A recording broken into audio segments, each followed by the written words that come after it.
कभी मुकेश अंबानी को राशन लेते देखा है?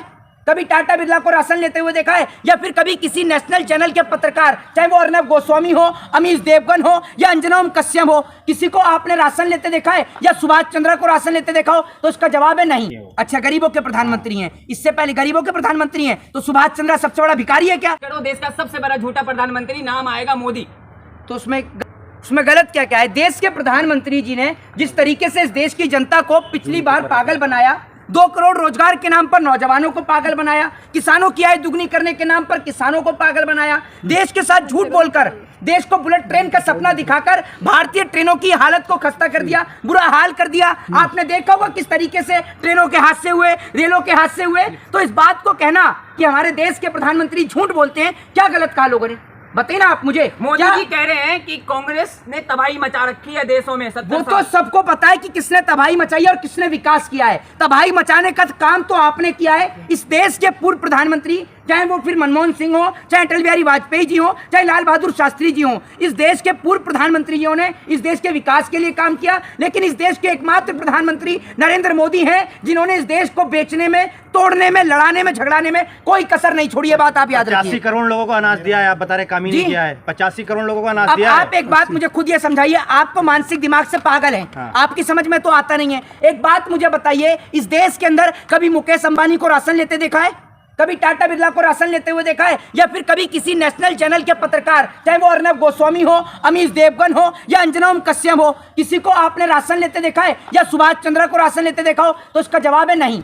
किसी को भी आपने राशन लेते नहीं देखा होगा। राशन लेने का काम इस देश की गरीब जनता करती है। तो आप अंदाजा लगाइए कि इस देश के अंदर कभी भी 80 करोड़ लोगों को राशन नहीं दिया जाता था। यानी प्रधानमंत्री नरेंद्र मोदी जी ने 80 करोड़ लोगों से उनका कारोबार, उनका घर परिवार, व्यवसाय सब कुछ छीन लिया, जिसके बाद उनको 80 करोड़ जो लोगों को जो है वो राशन देने का काम। कर्जा माफ तो सुभाष चंद्र का हुआ है। ये बताइए ना आप मुझे, कौन से स्कूल से पढ़ के आते हो आप? आपके पास ज्ञान नहीं है क्या? ये मुझे बताइए। ये व्यक्ति यहाँ खड़े होकर कह रहा है कि प्रधानमंत्री नरेंद्र मोदी जी गरीबों के प्रधानमंत्री हैं। तो जरा मुझे ये बताएं कि इस देश के अंदर कितने गरीबों के बच्चे जो हैं वो आईएएस बने, आईपीएस बने, डॉक्टर बने, इंजीनियर बने, और तो और ये बता दीजिए कि कितने गरीबों के बच्चे बीसीसीआई के अंदर बने, सेक्रेटरी बने, प्रेसिडेंट बने, कोई भी पोस्ट लियो बीसीसीआई के अंदर बन रहा है। तो अमित शाह का बेटा जय शाह बन रहा है, ठीक है जी, अनुराग ठाकुर बन रहे हैं, अपने पिता की बदौलत बन रहे हैं। भाजपा सबसे बड़ा काबिलियत है मोहित जी। है जी, काबिलियत है उसके अंदर। हाँ, ये जैसा का पर्सनल असिस्टेंट है, यही खिलाता होगा जैसा को क्रिकेट, तभी तो बीसीसीआई में बन गया। कितने साल क्रिकेट खेला जैसा ने? जवाब दोगे आप इस बात का? कितने साल खेला जरा बता तो दीजिए। ये देश हिंदू मुसलमान की नफरत से नहीं चलेगा, ये याद रखिएगा।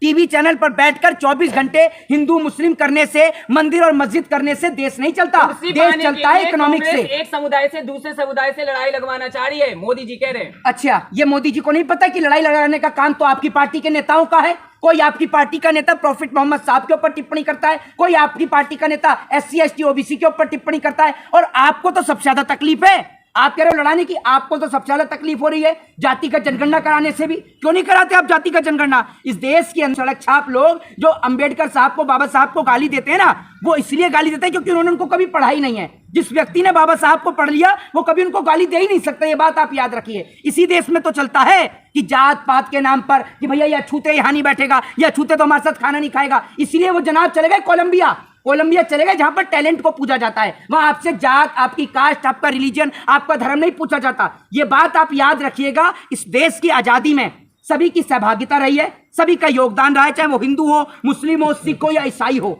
लेकिन ऐसे लोगों का योगदान नहीं रहा जो अंग्रेजों के जूते चप्पल और तलवे चाटा करते थे, याद रखिएगा। लोग तो कह रहे 2024 में मोदी, 2029 में योगी। अच्छा, कौन से लोग कह रहे हैं ये? कौन से लोग कह रहे हैं? ये वो लोग कह रहे हैं जिनके पास खाने को 2 वक्त की रोटी नहीं है, पढ़े लिखे हैं नहीं, अनपढ़, जाहिल और गवार हैं, जिन्हों को हिंदू मुस्लिम मंदिर और मस्जिद के नाम पर 500-500 रुपए देकर लड़ाने का काम दिया जाता है, ठेका और कॉन्ट्रैक्ट दिया जाता है। आपको नहीं पता मोदी जी किस मिट्टी से बने हुए हैं? पानी पी पी के बड़े हुए हैं। आप मोदी जी के बचपन में आप ही ने पाला होगा गोदी में लेकर, इसीलिए आप ही बता सकते हैं कौन सी मिट्टी में खेले हैं, कौन सी मिट्टी में कूदे हैं और कौन से घाट का पानी पिया है। बांग्लादेश की लड़ाई लड़के हैं तो साथी में थी क्या आप विंग कमांडर बन के? जरा ये बता दीजिए कौन सा पानी पीते हैं मोदी जी, बता दीजिए देश को। अरे देश प्रेम है मोदी जी के अंदर, है देश प्रेम। आपके अंदर देश प्रेम नहीं है, आपका तो जमीरी बिक गया है, देश प्रेम भी बिक गया। अरे फौजियों के साथ दिवाली मनाते हैं, आर्मी वालों के साथ, आर्मी वालों के साथ फौजी बनाते हैं। इस देश दिवाली के अंदर मनाते हैं। इतना पागल बनाती है इस देश की गोदी मीडिया। अभी मैं देख रहा था टीवी चैनल पर, वो जो पाकिस्तान से आई थी, वो सीमा हैदर जो है वो करवा चौथ का चांद दिख रही है तो उसको दिखाने में लग रही है इस देश की मीडिया।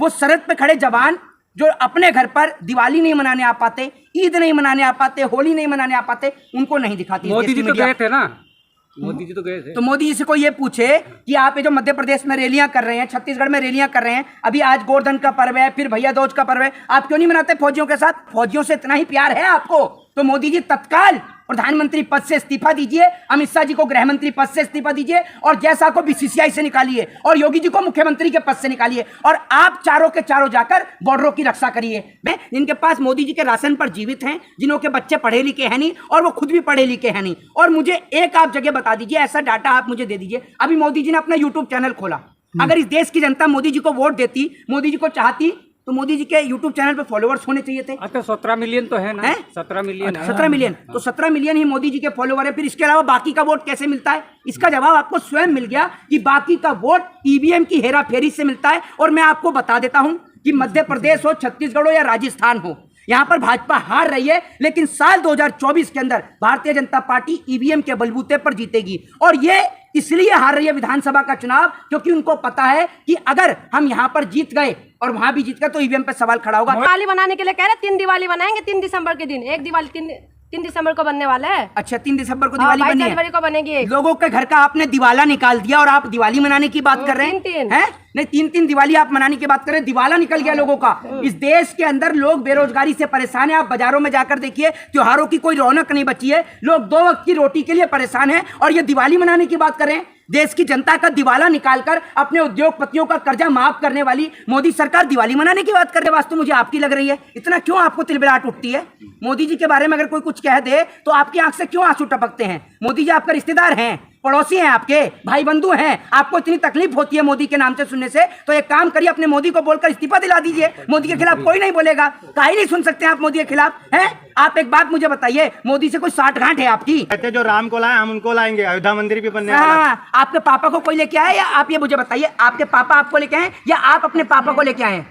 बताइए, हूं मत करिए, बताइए। पापा हमें लाए, पापा हमें लाए ना, तो राम इस देश के अंदर आपको और हमें लेकर आने वाले हैं। कहते हैं वो फिर क्यों कहते हैं जो राम को लाए हम उनको लाएंगे? देखिए, वो जनता को पागल बना रहे हैं और जो बन जाए उसको बना ही रहे हैं। जनता ही कहती है। एक बात मुझे बताइए, चलिए मुझे एक बात बताइए, ये राम के नाम पर वोट लेते हैं, मंदिर मस्जिद के नाम पर लोग वोट लेते हैं, चर्च गुरुद्वारे के नाम पर वोट लेते हैं, हिंदू मुसलमान के नाम पर वोट लेते हैं। एक बात मुझे बताइए, अगर बीजेपी ने इतना ही अच्छा काम किया है, एजुकेशन, हेल्थ, डेवलपमेंट, रोजगार, इनके नाम पर वोट क्यों नहीं लेते? प्रधानमंत्री का भाषण सुनो, कांग्रेस का रोना रोएंगे या नेहरू जी का रोना रोएंगे, इसके अलावा कोई और काम नहीं है प्रधानमंत्री। मोदी ने राम मंदिर बनाया है, मोदी जी ने बनाया राम मंदिर है, उन्हीं की सरकार में बनाया ना। अरे उन्हीं की सरकार में बनाए, उन्हीं की, एक बात मुझे बताइए, उन्हीं की सरकार में किसान मरे तो आप कह रहे हैं मोदी जी ने मरवाए हैं? उन्हीं की सरकार में देश के जो नौजवान है वो बेरोजगार हुए, यानी मोदी जी ने बेरोजगार किए, फिर तो आप मानते हैं? बोलिए ना, किसानों को मरवाने का काम मोदी जी ने कराए।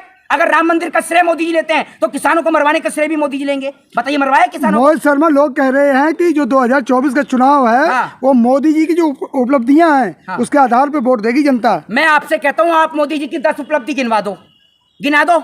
आप यहाँ पर ये 15 से 20 पत्रकार हैं, मैं मोदी जी की 10 उपलब्धियां गिनवाना चाह रहा हूँ, बता दीजिए आप कौन सी उपलब्धियां हैं? अच्छे दिन, राम मंदिर।